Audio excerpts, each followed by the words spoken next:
Welcome to Rich Conversations. This is another one of our weekly guided reflection sessions. The difference, however, is that it's my birthday. And I'm about to head to Chicago. I just took a shower, and I like taking hot showers, so I'm all red. I like playing music, so I'm ready to go. I'm dancing. Great vibes. So that's the session today. But we're going to start how we do every session, and that's 5 minutes of breathing. I'm so amped up, it's going to be, I got to calm it down a little bit. So I'm going to set a timer for 5 minutes.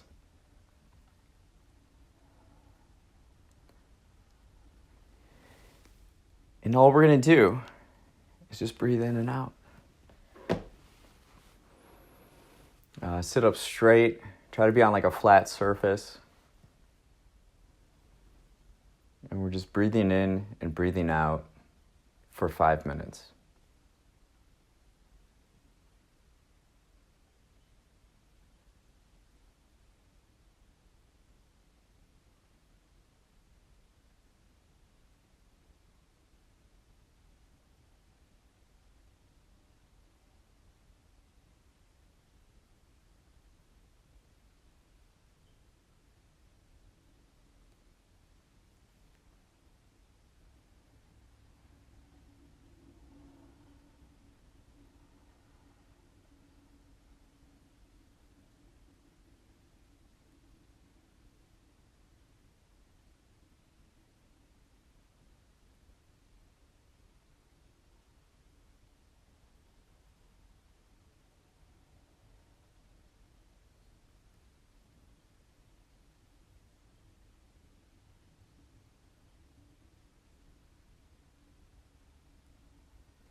All right, 5 minutes of breathing. How are you feeling? You feeling good? That was a little difficult for me because I'm ready to go today.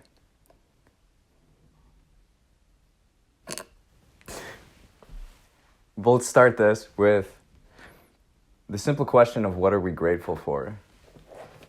This is the question we always start with.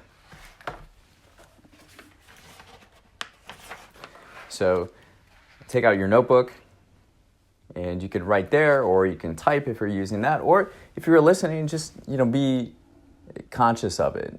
Ask yourself that question, what are we grateful for? And be thinking about it.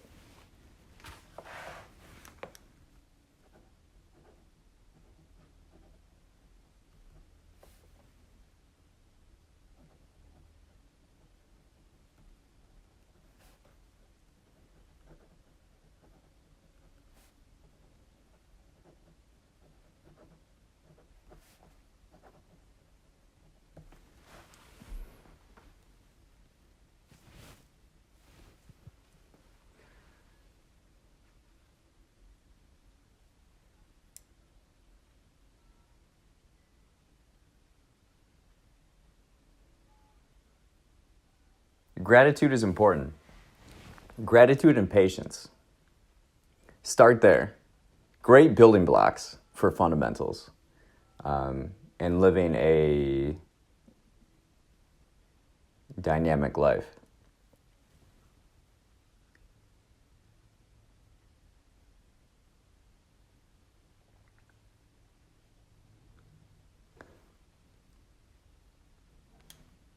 Gratitude and patience. Next question. On your birthday, how do you start the day? What do you enjoy doing on your birthday? Some people, they make their birthday an entire week.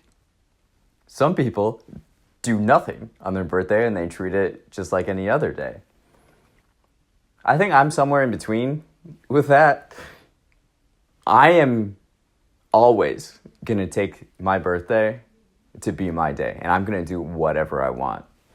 I've never gone to school on my birthday, and I've never worked on my birthday. So it's always been clear to kind of decide how I want to spend it. And the last few years, I've been starting the day playing the Beatles' Birthday song off the White Album. So I place it on the vinyl player, and I drop the needle, and it just let's go.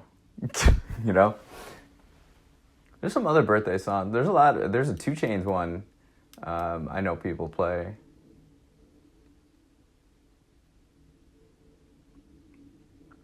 I feel like that's a good wheelhouse, is if you create a birthday song.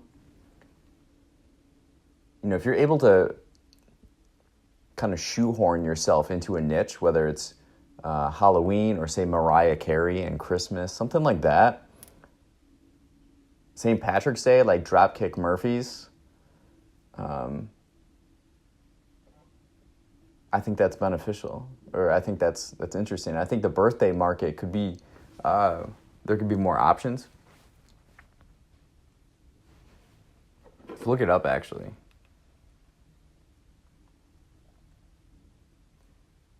I'm just typing birthday in on Spotify.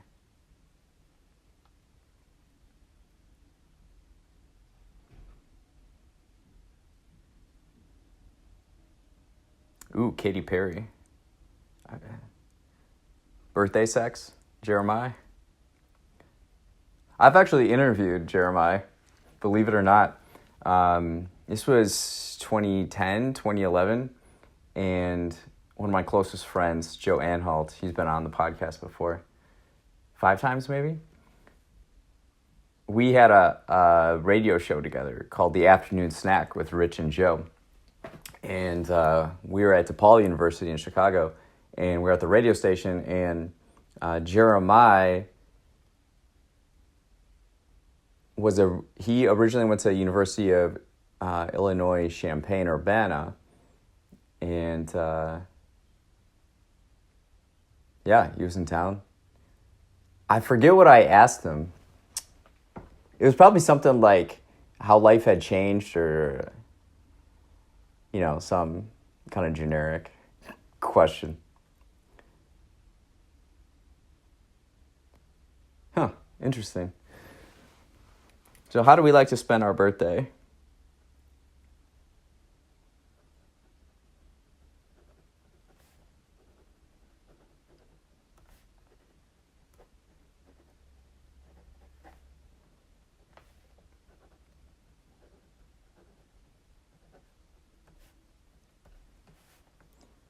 And what do we like to do in general?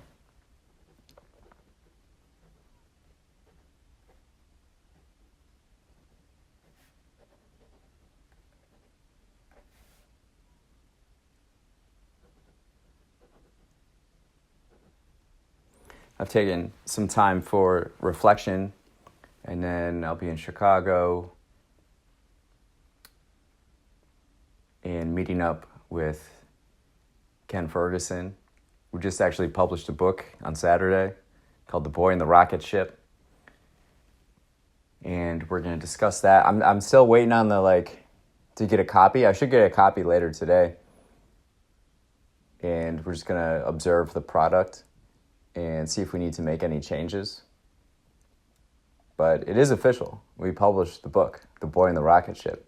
And we're very energized by that. And so we're going to have, of all the Christmas activities and birthday, that's what I want. When we're talking about how we choose to spend our birthdays, this is what I want to do today, is have a work session with Ken Ferguson and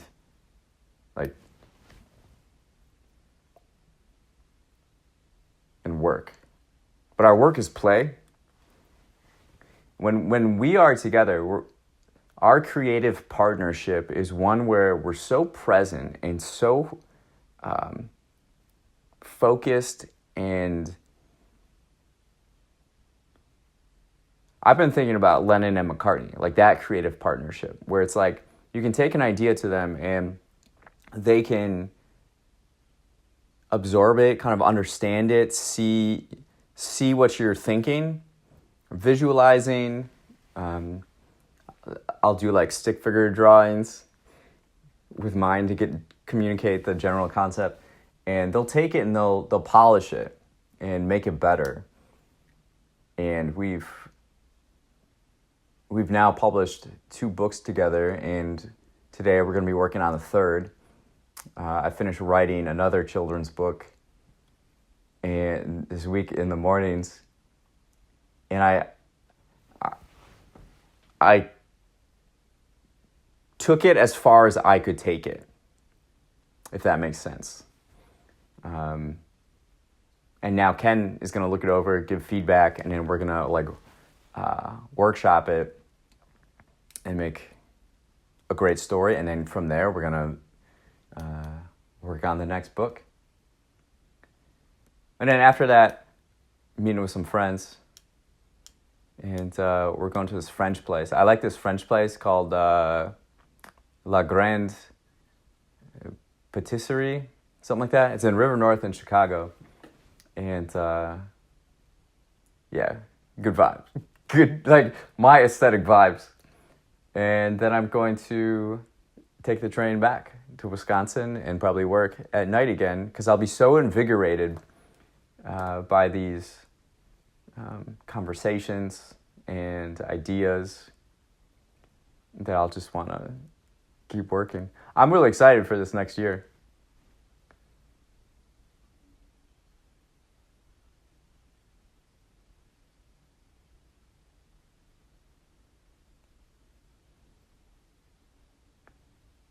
And I kind of started this session talking about shower.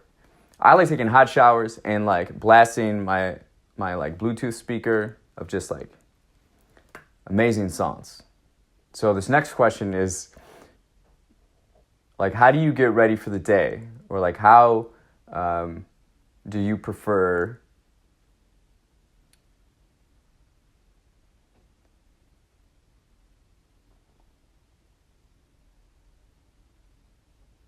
how do you prefer getting ready for the day? Yeah, I'll play music, taking hot showers. I like it hot. I'll take cold showers in summer, typically. And when I take Epsom salt baths, though, with hot water, I don't play any music. I let my mind, my thoughts, I like to explore the thoughts there. Whereas when I'm playing music, I'm dancing, I'm like in the groove, right? As Madonna would say. So what is kind of like your routine in a way?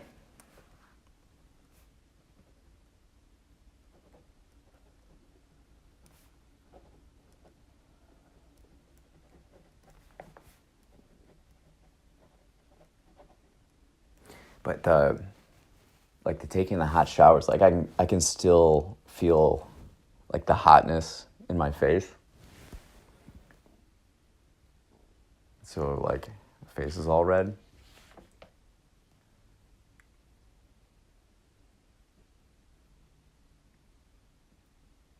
Yeah, I've been thinking about like skincare routines.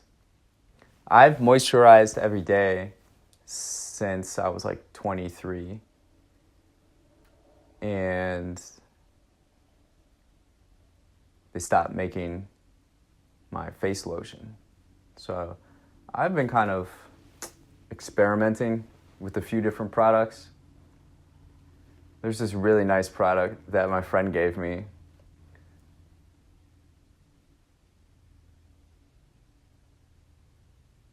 And it's not cheap. And by golly, it is high quality.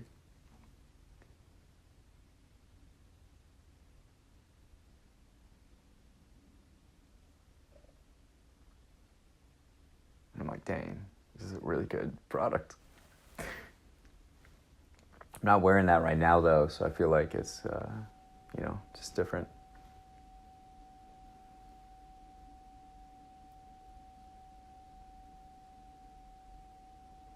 Next question. What are we proud of in our life since our last birthday?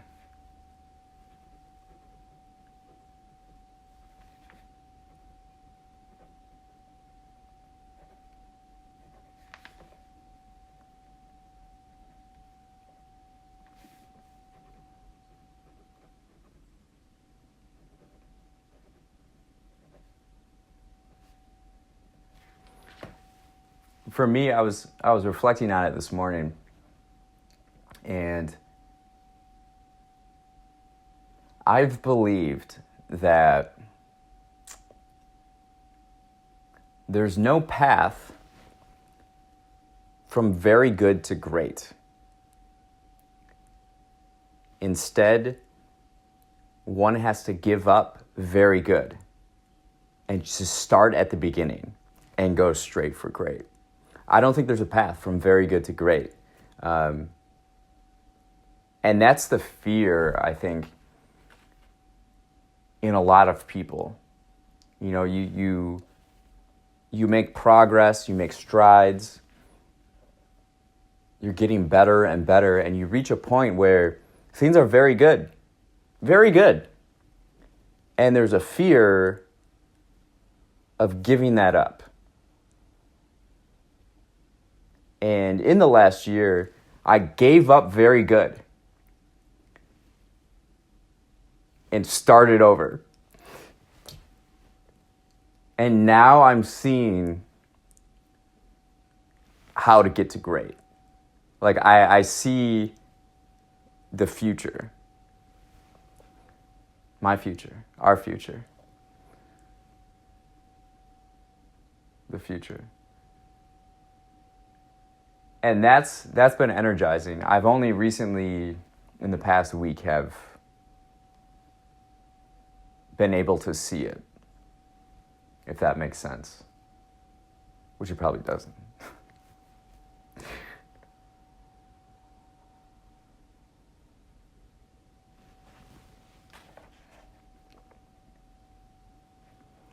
So that's what I'm proud of in the last year, is like understanding that concept or believing that concept and then taking action on it and going through the difficulty and challenge of starting over, and then like figuring out the trajectory.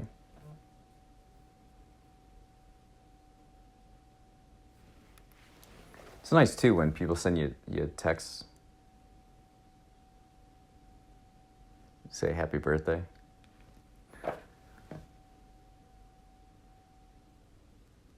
I don't know. I like the special aspect of it. And like I was saying before, some people, they really blow it out. They do like a week and they have all these events planned. Others just let it pass like it's any other day. Think of a few friends in particular. I like a little happy medium, you know? And I do like time. I'm someone who takes time for reflection with that. And my birthday is right around New Year's, so I can kind of slide them together. And it's really helpful because then you don't have to do reflecting or big reflecting, twice a year. It's just one, and then you do it.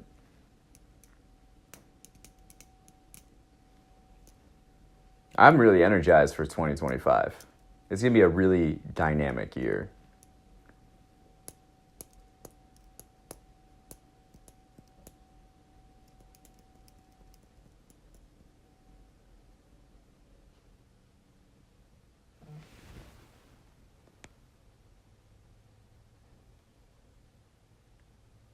I finished the novel I've been working on.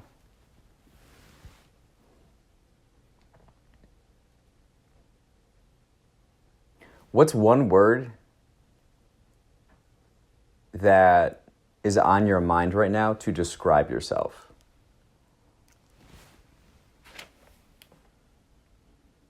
What word would you use to describe yourself or that you're aspiring for?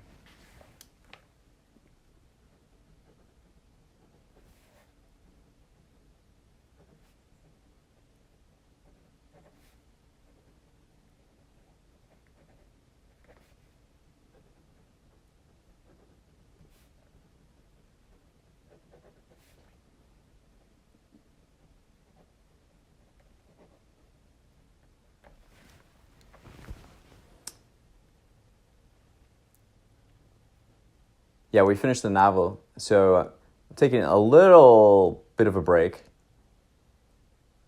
in that I wrote a children's book in the last week afterwards.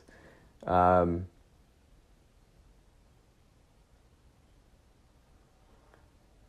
felt good to finish the initial draft. Clocked in at 69,506 words. I think by the time I'm done with it, it will be around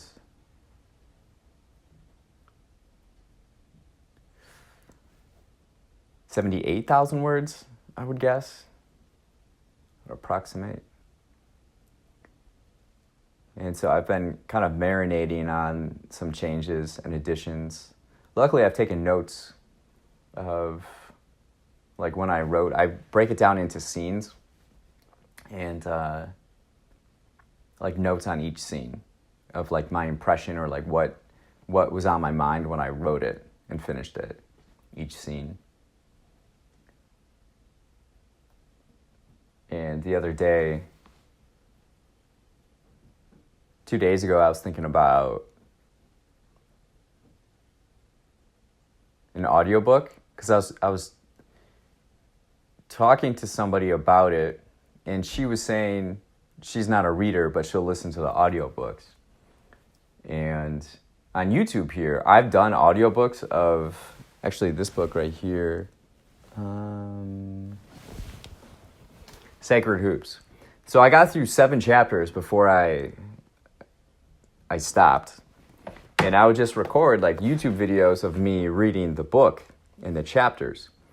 And then the publisher made me take it down, or YouTube took it down because of the publisher, whatever it was.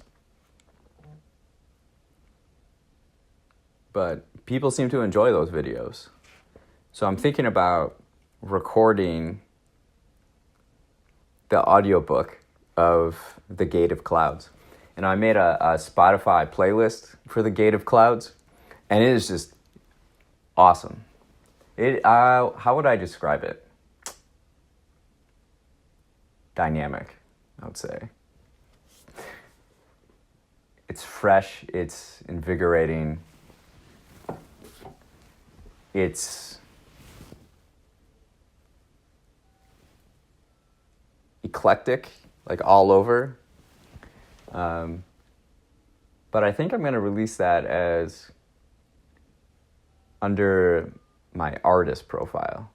I'm going to create a Spotify artist profile. I'm working on something right now, a project with my producer. And I'll reveal it later. But we're going to create an artist profile on Spotify. So I think you can, as an artist, you can have a playlist and like feature it. So that's going to be the one. Getting phone calls. Yeah.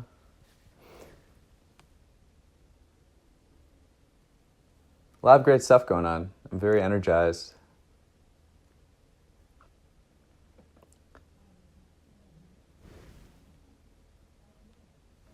What are you energized for in the upcoming year? What are you energized for?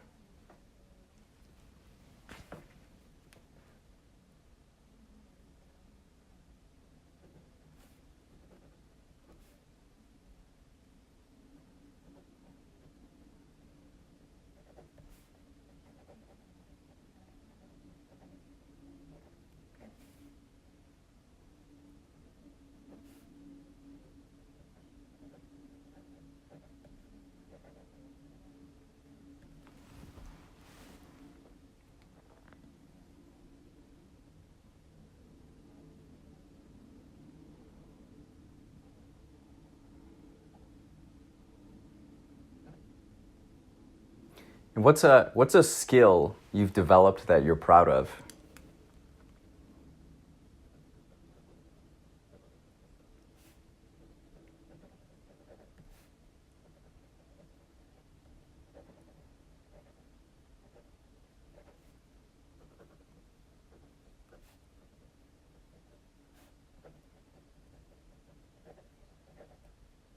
I've been thinking lately about my compartmentalization skills.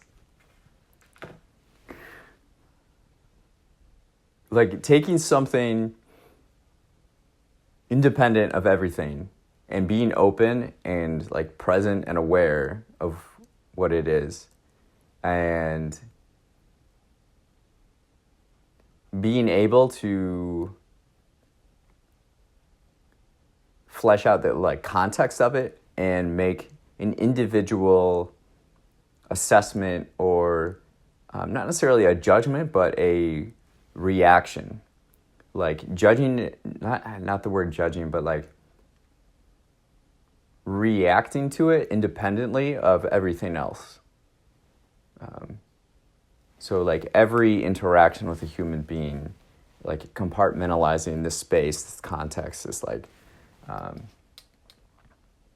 or things that happen in life, being able to address it independent of like everything else.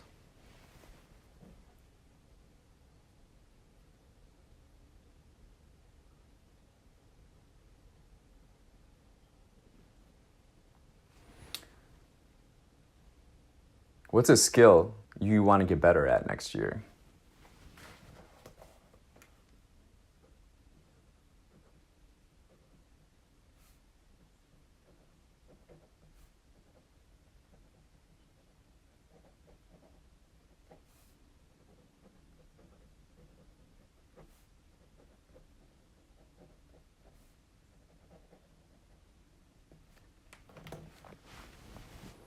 Compartmentalization helps in a variety of things. For example, fantasy football. I'm playing in the championship this week. And I usually stick with like drafting. You have to like make assessments of players and situations and develop kind of a strategy going in and make selections based on what's happening around you in the draft, but also like what you value and what you're looking for. And so I prioritize the draft, and then I'll fill in little spots because I'll notice patterns, right? So Micah Parsons was out for the Dallas Cowboys for a while this year, and Dallas was not good on defense. And like, I dropped them, picked up Pittsburgh's defense, and also their kicker, because Pittsburgh just plays defense and kicks field goals. And I dropped the Philadelphia Eagles kicker, Jake Elliott, and I made one trade. Usually I have a, like an embargo? Because they're just not like practical trades. But this one, there was a mutual interest. My intention was to draft a surplus of good running backs, because I think they have higher value than receivers do as far as trades go and interest. And I traded Aaron Jones for Jerry Jeudy. The week I traded for him, Jerry Jeudy put up 45 points in my PPR league. It was a PPR league. And I ended up with 238 points that week. I think it's a single week record in fantasy football history on the ESPN app in a 12-man league. I really believe this. I put it on Reddit. Someone told me to put the screenshot on Reddit, and I did. I only got one upvote. But I haven't posted on Reddit for like 4 years. I reinstalled the Reddit app, just to post this screenshot. And now we're facing each other in the championship. So now I'm facing Aaron Jones.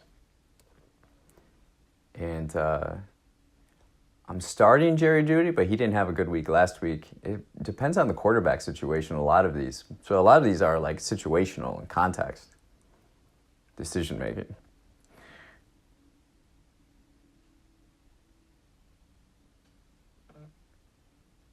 But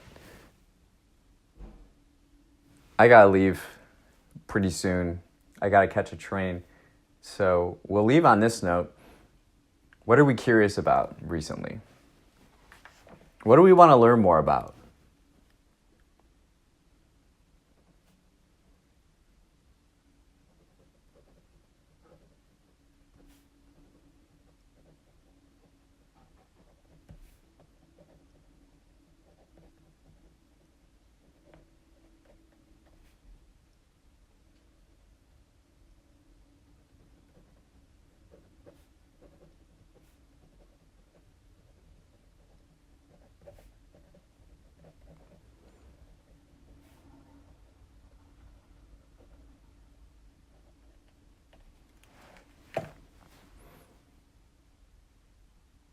All right.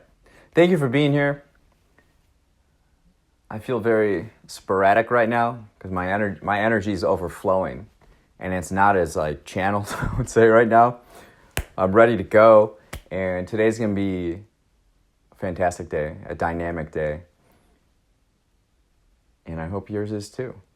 Thanks for being here. Appreciate it. It's these small steps, It's not a singular moment or event, but it's like habit building, and it's like routine in doing the right things, taking right action, that creates what we visualize and what we want. So thank you for being here. Inspire the future.